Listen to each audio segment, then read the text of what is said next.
Om Swastiastu. Halo, apa kabar pemirsa channel Media Hindu? Ketemu lagi di obrolan Dharma.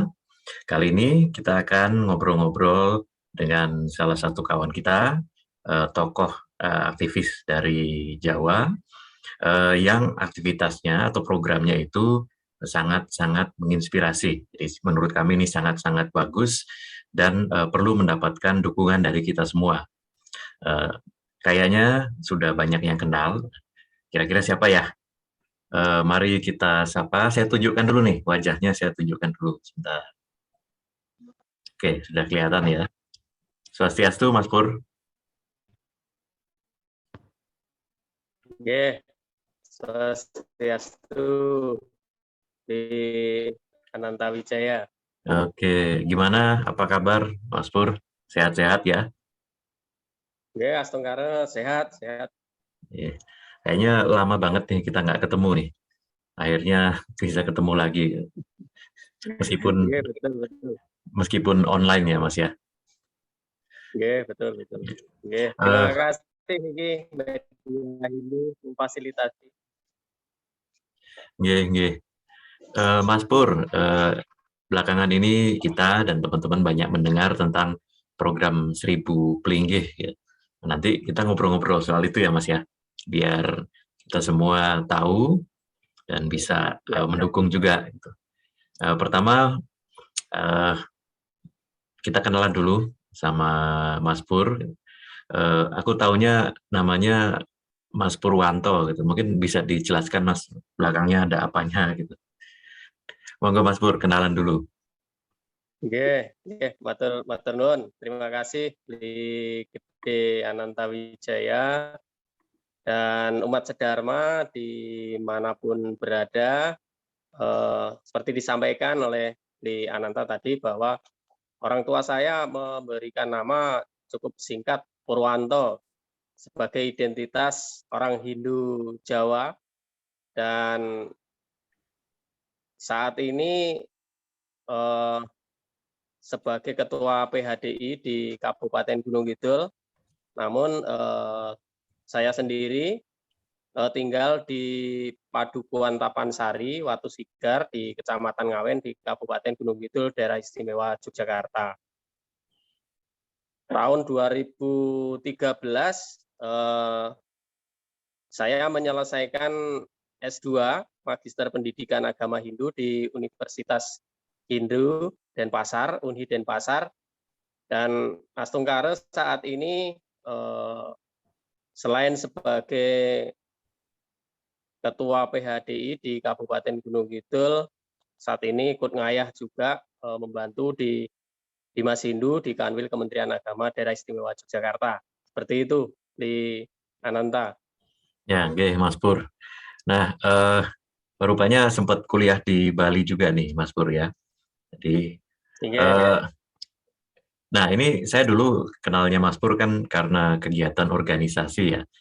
Boleh diceritakan juga Mas pengalaman organisasinya Mas Pur itu apa saja Mas Pur? Oke, baik.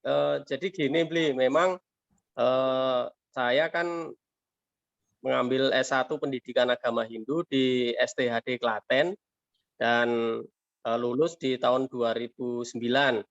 Astungkara selama menjadi mahasiswa, Tiang cukup aktif di kegiatan kemahasiswaan pada waktu itu dan pernah diberikan mandat oleh teman-teman untuk menjadi ketua BEM di STHD Klaten. Nah, dari sana Tiang mulai mengenal teman-teman yang ada di seluruh wilayah Jawa Tengah dan Daerah Istimewa Yogyakarta. Nah, sekitar tahun 2008, 2009, Tiang dan teman-teman pemuda Hindu di Kabupaten Gunung Kidul aktif dalam pergerakan Perhimpunan Pemuda Hindu. Saat itu Dewan Pimpinan Provinsinya mengajak kami yang ada di Kabupaten Gunung Kidul untuk mendirikan Dewan Pimpinan Kabupaten di Peradah Kabupaten di Kabupaten Gunung Kidul.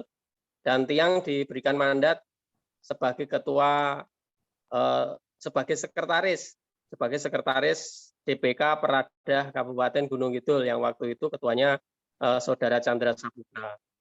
Dan beberapa kali ikut kegiatan pendidikan kepemimpinan juga yang dilaksanakan Peradah Dewan Pimpinan Nasional pada waktu itu di Taman Mini, di Bogor, di Jakarta, pernah kita ikuti dan kenal dengan beberapa aktivis pemuda Hindu di Indonesia. Seperti itu, Bli. Nah, jadi kalau dengar ceritanya sudah tidak asing lagi ya, jadi memang sudah aktif sekali dengan dunia aktivis nih, Mas Pur. Kalau sekarang aktivitasnya dengan apa saja, Mas Pur, mungkin di lokasi di daerah di PHDI-nya? Sementara ini Tiang dari menjadi aktivis pemuda pada waktu itu di sekretaris DPK Peradah Kabupaten Gunung Kidul, akhirnya pada tahun 2013 karena ada situasi kondisi yang mengharuskan umat Hindu Kabupaten Gunung Kidul melaksanakan Lokasabha, pada waktu itu Lokasabha PHDI Kabupaten Gunung Kidul, dan Astungkare oleh umat Hindu di Kabupaten Gunung Kidul beserta Lokasabha tahun 2013 itulah Tiang diberikan mandat untuk menjadi Ketua PHDI Kabupaten Gunung Kidul. Dan hari ini menjadi periode yang kedua karena sudah hampir 10 tahun Tiang sebagai Ketua PHDI Kabupaten Gunung Kidul.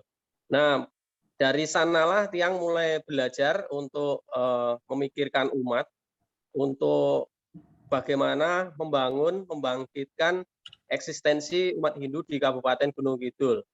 Nah, dari 2013 itu ternyata banyak sekali PR yang harus dikerjakan bersama oleh PHDI, dan tantangan yang pertama yang Tiang rasakan adalah ketika masih ada permasalahan-permasalahan di sertifikat tanah pura, yang pada waktu itu memang tanah pura kita masih atas nama pribadi, masih atas nama orang-orang yang sudah tidak ada malahan, sehingga 2013 itu kita berupaya untuk bagaimana bisa mensertifikasi tanah pura atau bagaimana kita upayakan agar pura itu memiliki legalitas formalnya.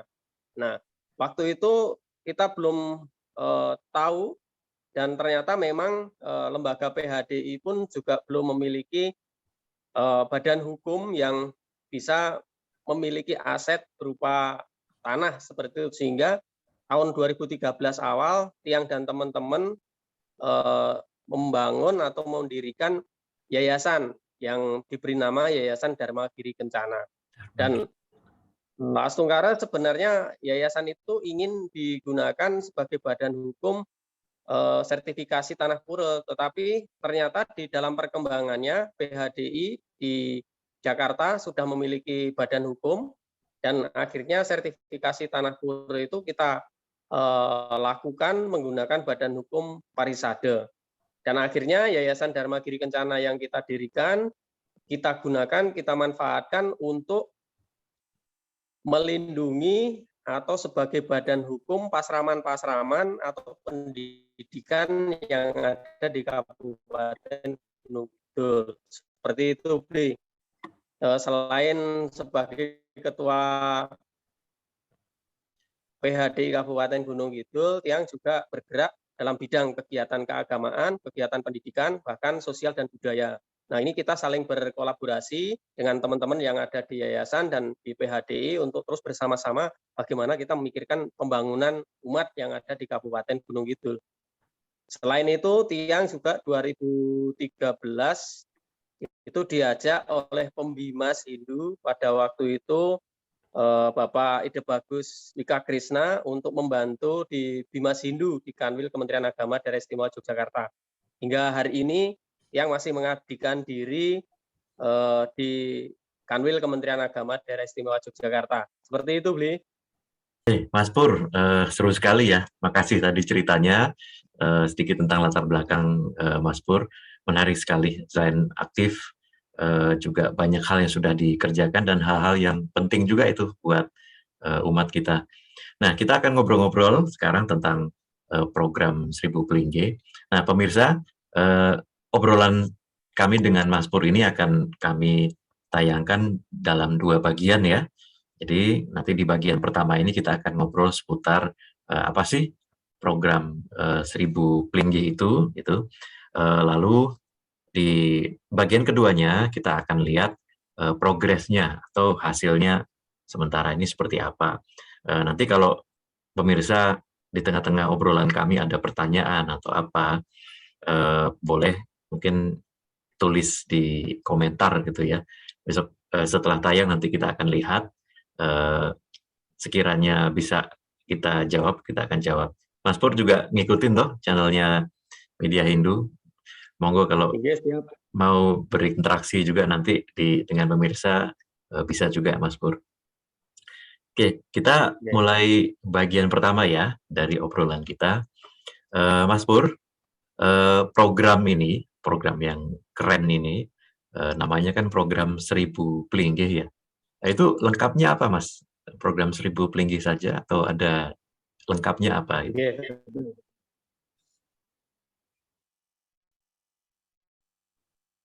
Kita membuat tagline-nya program 1000 Pelinggih untuk umat, seperti itu. Mungkin saya sedikit cerita kenapa program 1000 Pelinggih ini muncul gitu. Memang kami dulu sejak mahasiswa memang di organisasi kepemudaan juga berusaha untuk mencari permasalahan-permasalahan yang ada di umat dan bagaimana kita menemukan solusi terkait dengan adanya permasalahan-permasalahan itu. Nah, pada waktu itu suatu ketika kami mengunjungi umat di suatu tempat di Kabupaten Gunung Kidul juga, dan kita melakukan survei tentang kesadaran mereka ataupun tentang komitmen mereka menjadi umat Hindu. Bagaimana mereka merasa menjadi umat Hindu seperti itu. Jadi kami istilahnya pada waktu itu menyamar itu. Kita menyamar karena kita memang belum dikenal oleh umat di suatu wilayah tertentu di Kabupaten Gunung Kidul karena kita masih memang belum banyak melakukan pergerakan, belum banyak mengunjungi umat, dan kita bertanya kepada beberapa umat Hindu yang ada di wilayah Kabupaten Gunung Kidul, dan mereka sedikit banyak tidak mengakui bahwa mereka beragama Hindu gitu. Jadi ada rasa minder pada waktu itu, ada rasa minder yang dirasakan ketika kita bertanya, Bapak, Ibu, Simbah, apakah beragama Hindu? Tapi mereka menjawab dengan ketidaktegasan gitu. Jadi ada keraguan-raguan gitu. Mereka merasa minder atau merasa malu sebagai orang Hindu untuk mengakui bahwa dirinya beragama Hindu. Jawabnya apa Nah, Mas waktu itu berikutnya Mas? perkembangan Jawabannya apa Mas? bagaimana? Ketika ditanya itu jawabnya apa waktu itu Mas, umat? Pada waktu itu ada yang menjawab bukan, ada yang menjawab tidak juga, ada yang menjawab, ada yang iya juga, ada yang saya Hindu gitu juga iya, ada yang menjawab bukan gitu, tapi kita tidak menanyakan lebih lanjut gitu. Padahal kita tahu bahwa mereka beragama Hindu gitu, karena kita sudah memiliki data dari tokoh-tokoh yang kita temui sebelumnya gitu. Kita hanya melakukan survei saja pada kurang lebih tahun 2016, 17 ya, 2007, 2009. 2007, 2008, 2009 kita kan mahasiswa sering melakukan ya kunjungan-kunjungan survei seperti itu ya, main-main saja sih gampangannya. Nah, ada beberapa umat kita yang ternyata tidak mengakui bahwa tidak ada keyakinan gitu untuk mengakui bahwa dirinya Hindu. Nah, dalam perkembangan berikutnya banyak generasi muda kita yang ternyata juga merasa tidak memiliki kebanggaan dengan agama Hindu. Jadi mereka dalam pergaulan, dalam ini merasa sendiri dan lain sebagainya. Akhirnya kita mengunjungi rumah-rumah umat Hindu itu, kita bertanya tentang simbol-simbol agama, bahkan umat kita sekitar tahun 2006, 2007 itu mereka gambar-gambar dewa saja di rumah tidak ada, gitu. Gambar-gambar dewa, gambar apalagi pelangkiran dan lain sebagainya. Nah, pernah tahun 2008 apa 2009 kalau tidak salah pada waktu itu panitia Nyepi Daerah Istimewa Yogyakarta pernah memberikan bantuan pelangkiran gitu. Tapi kalau pelangkiran kan bisa disimpan di dalam kamar pada waktu itu.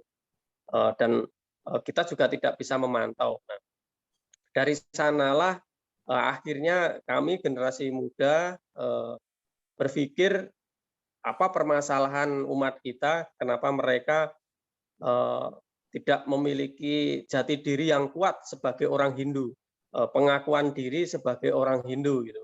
Karena mereka ada di pelosok-pelosok, ada di tempat yang jauh dari pura, itu kita ternyata ada pemikiran ke sana, kenapa mereka kurang begitu kuat seradanya untuk mengakui bahwa dirinya itu Hindu. Nah, di sanalah teman-teman itu memikirkan. Nah, akhirnya muncullah ide dari beberapa teman kita untuk bagaimana kita membangun identitas umat Hindu. Nah, karena Tiang dari 2009 sudah mulai melaksanakan upacara-upacara keagamaan, baik upacara melasti di Kabupaten Gunung Kidul, di Pantai Ngobaran dari 2009, 10, namun fluktuasinya juga naik turun gitu, sehingga pada tahun 2013 Tiang sebagai ketua PHDI mulai melakukan pergerakan terkait dengan membangun identitas umat Hindu Jawa Gunung Kidul seperti itu. Nah, dalam perkembangannya kita tahun 2015 sudah memiliki pemikiran untuk melakukan pergerakan 1000 pelinggih ini. Nah, pada waktu itu memang kita baru mulai melakukan sosialisasi, mempelajari bagaimana pelinggih, bagaimana kondisi umat dan lain sebagainya. Nah, tahun 2016 kami di PHDI Kabupaten Gunung Kidul membeli alat cetak pelinggih penunggun karang, alat cetak pelinggih untuk penunggun karang. Nah, selama 1 tahun itu awalnya adalah kita jual gitu, kita cetak, terus kita jual kepada umat. Nah, itu hampir 1 tahun itu tidak ada pergerakan. Di tahun 2017 itu hanya terjual pada waktu itu sekitar 9 unit. Hanya 9 unit. Ada umat yang mau membangun Padmasari dan penunggun karang pada waktu itu, kita hanya selama 1 tahun itu hanya 9 unit. Nah, inilah akhirnya program 1000 pelinggih ini kita tawarkan kepada umat Hindu di seluruh Nusantara. Di sisi lain kami PHDI Kabupaten Gunung Kidul dan teman-teman di PHDI Kabupaten Gunung Kidul terus melakukan sosialisasi kepada umat. Apa itu pelinggih, bagaimana kita menjaga pelinggih, bagaimana kita mendirikan pelinggih, itu kita selalu sampaikan dalam kegiatan-kegiatan keumatan.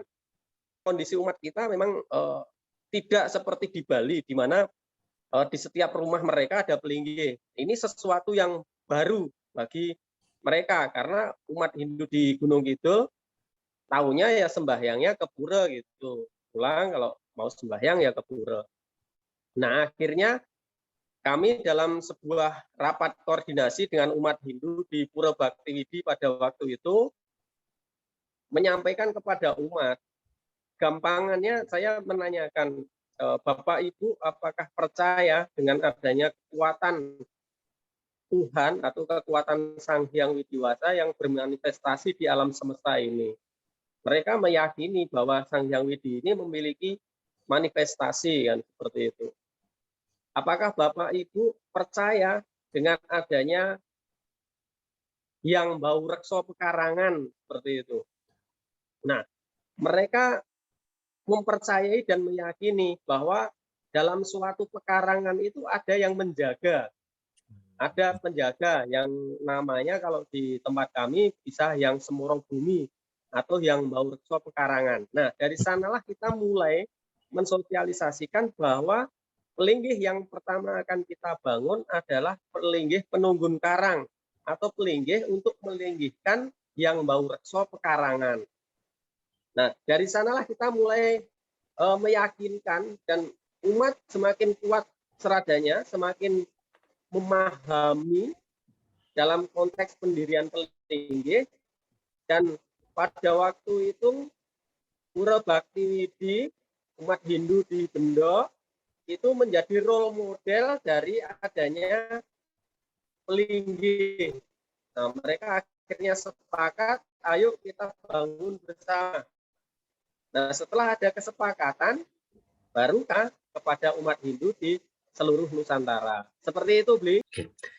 Nah, Mas Pur, seru sekali ya ceritanya tadi. Jadi, kalau saya tangkap, itu masalah utamanya itu apa ya, keraguan-raguan umat di dalam menunjukkan identitasnya, gitu ya, Mas Pur ya.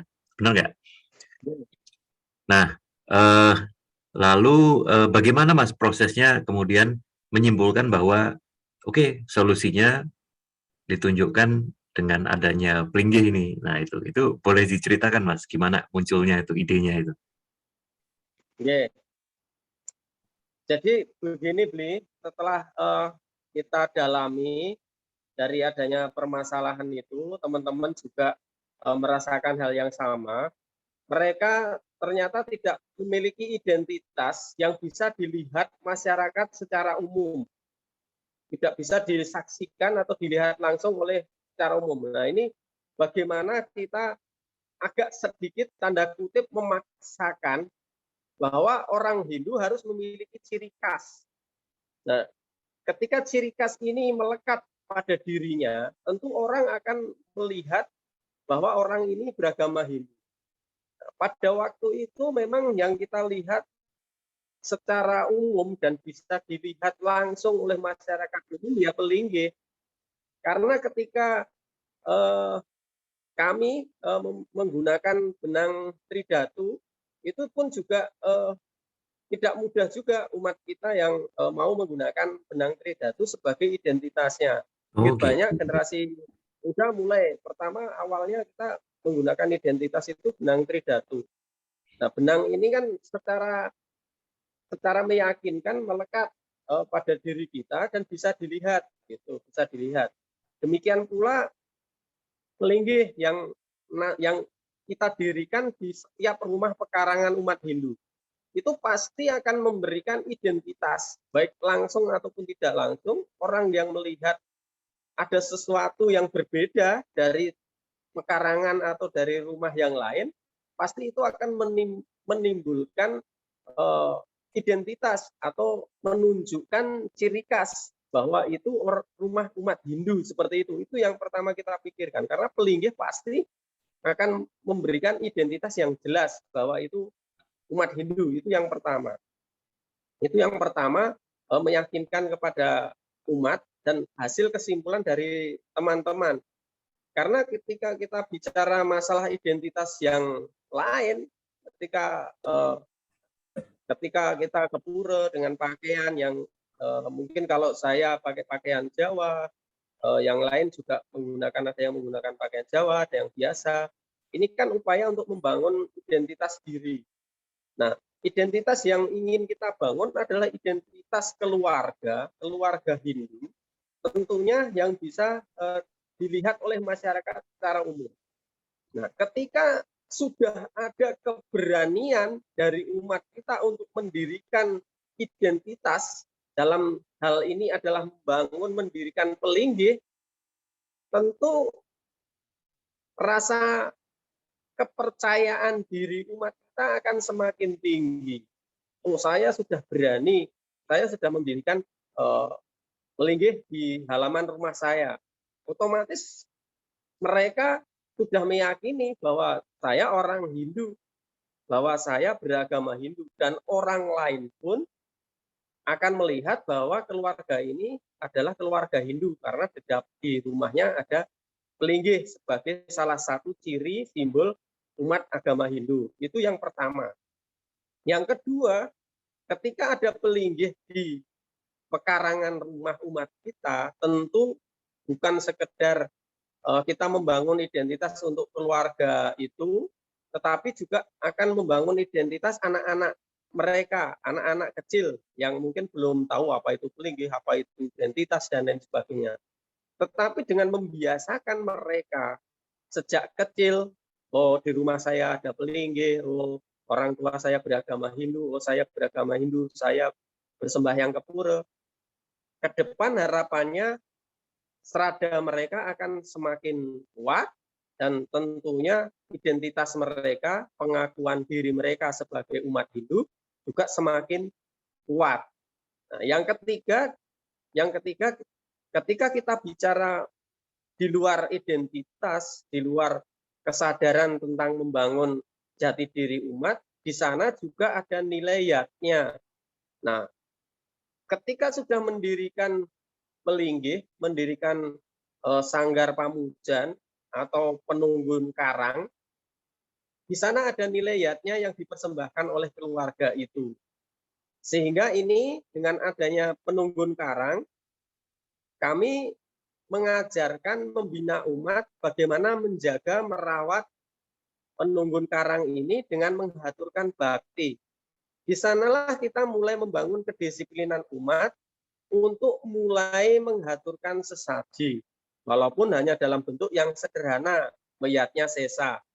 Kami menyampaikan kepada umat, terutama kepada ibu-ibu, setelah mereka selesai masak, ambil sedikit dari apa yang mereka masak, persembahkan di sana. Dan ini terus dilakukan tanpa bosan. Kita melakukan pembinaan, kita melakukan pendampingan kepada umat kita. Dan akhirnya Aslungkara setelah berjalan hampir 4-5 tahun ini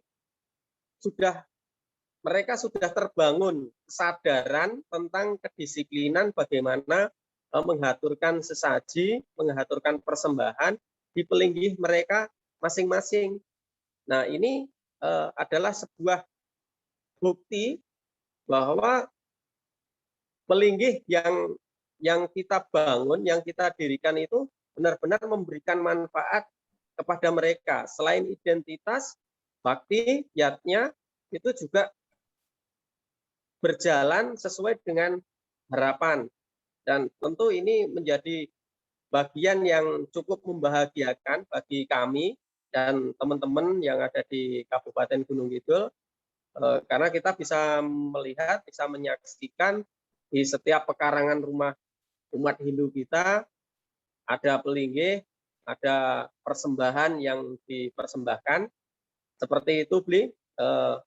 Dan ini kita mulai ada kesadaran kolektif bahwa kami umat Hindu Kabupaten Gunung Kidul memiliki tradisi budaya yang tentu harus disinkronkan dengan ajaran-ajaran yang kita terima dari kitab suci Weda. Seperti itu, Bli, Ananta. Oke, Mas Pur, berarti program tadi fisiknya adalah pelinggih, tapi sebetulnya yang disasar itu juga ada hal-hal yang basic, mendasar sekali ya, soal identitas tadi. Wah, seru.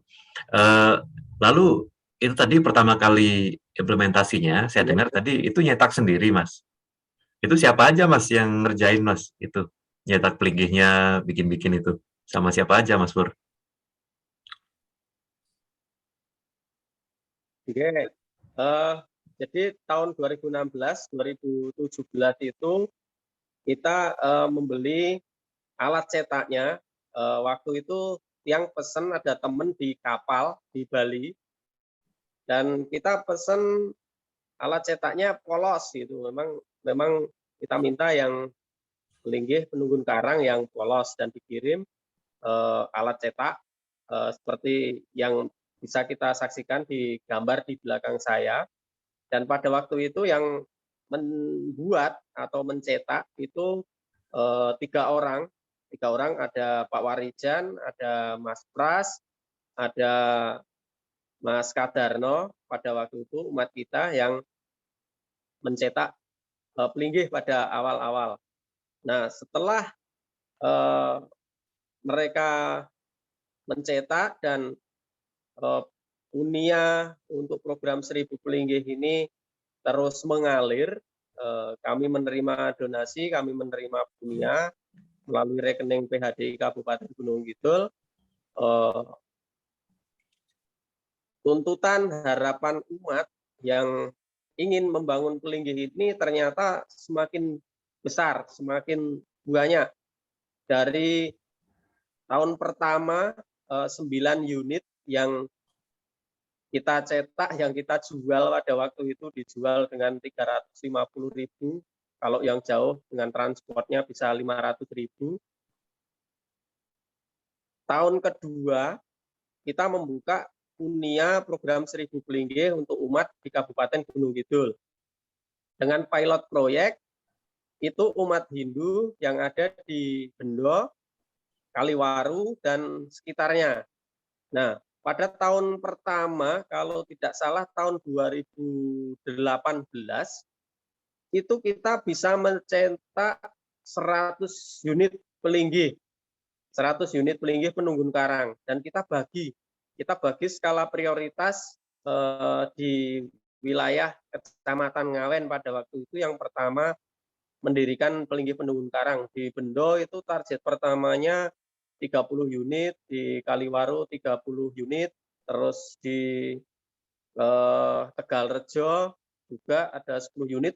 Waktu itu masih kita bagi sebagai sampel di masing-masing wilayah di Kabupaten Gunung Kidul. Dan ketersediaan dana pada tahun pertama juga sangat minim, sehingga tidak banyak yang bisa kita cetak. Saya masih ingat kurang lebih sekitar 90 unit sampai 100 unit di tahun pertama yang sudah kita bagikan kepada umat kita yang ada di. Setelah seiring perjalanan dari perkembangan program ini, ternyata kita upload melalui media sosial, baik yang berpunia ataupun yang menginginkan pelinggih ini ternyata juga banyak sekali dari luar wilayah Kabupaten Gunung Kidul. Sehingga mulai dari tahun 2019, 2020, dan 2021, program 1000 pelinggih ini akhirnya sampai ke wilayah-wilayah di luar Kabupaten Gunung Kidul. Wah, seru banget nih Mas Pur ceritanya. Tapi kita akan ngobrol lagi lebih lanjut untuk di bagian kedua ya Mas ya, untuk dengar cerita lebih lanjut tentang program ini, perkembangannya gimana. Pemirsa, ikuti ya bagian kedua obrolan kita ya. Jangan kemana-mana, tunggu tayangan untuk bagian kedua. Oke Mas Pur.